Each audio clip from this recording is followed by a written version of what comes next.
I think that national narrative, which again is driven mostly by the education establishment, teachers' unions, politicians on the left, tends to measure and make their lists based upon inputs. So in their mind, those rankings essentially come down to how much did you spend on education, as if spending is an innately good thing, right? So it's to say, well, this area over here, this state spends even more than you, they must be better. Those rankings tend to say the places like New York or DC, by virtue of spending a lot of money, are somehow better.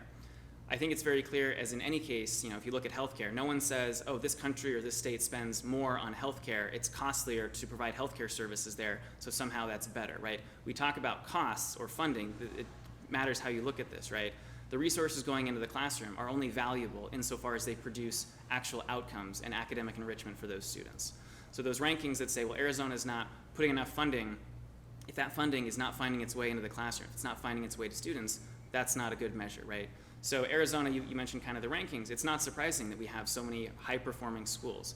Stanford has an education opportunity index. They've actually gone through and looked at 20 years of education. Maricopa County actually has the highest academic growth for low-income students of any urban area in the country. So this narrative that says Arizona is not spending enough, so we must be doing badly, well, we're spending $14,000 per student per year right now. That's more than tuition at a four-year university, just to put that in perspective, right? It's not about the inputs, it's about how are your students doing. And Arizona actually tends to do extremely well. We've seen this in our NAEP scores, which is the nation's report card. We've seen this in multiple measures to say Arizona students actually are outperforming other states in terms of the growth. So a lot of students who come into the Arizona system are coming from disadvantaged communities. We have a student population that doesn't have a lot of the advantages of some place like New England or the Northeast, and yet our school system tends to actually do better. And a lot of that has to do with the fact that we have a very competitive, student-centric, parent-driven marketplace, right? So we have these charter schools, many of which, like the basis schools, have been in those lists for years. And so we actually see that when you're measuring it based upon how are our students doing, not simply how much funding did you put into this pot of money, which may or may not ever find its way to a teacher or to a student, that really is the difference here. Is that you're measuring outputs and results as opposed to simply inputs. And unfortunately, I think the left tends to view this as we just need to spend more.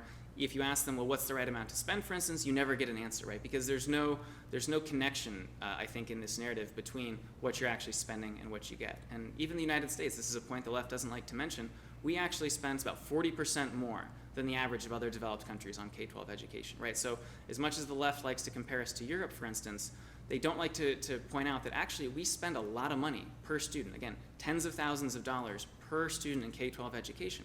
And yet, to feed the bureaucracy, the teachers' union payrolls, none of this matters to them. They're more concerned with, again, kind of promoting this narrative that says we're underfunding, we're not investing, we need to do more, as opposed to maybe we're not investing wisely, maybe we're not prioritizing the resources for students. So again, something like the ESA program says we're going to change how those dollars can get to a family. If it's not working going to a public school that has chronically underperformed for those families and those students, those families and those students deserve another opportunity. It's not about simply ratcheting up the pay to climb the rankings of how costly your education system is. It's, are you providing an education that's based and focused on the student?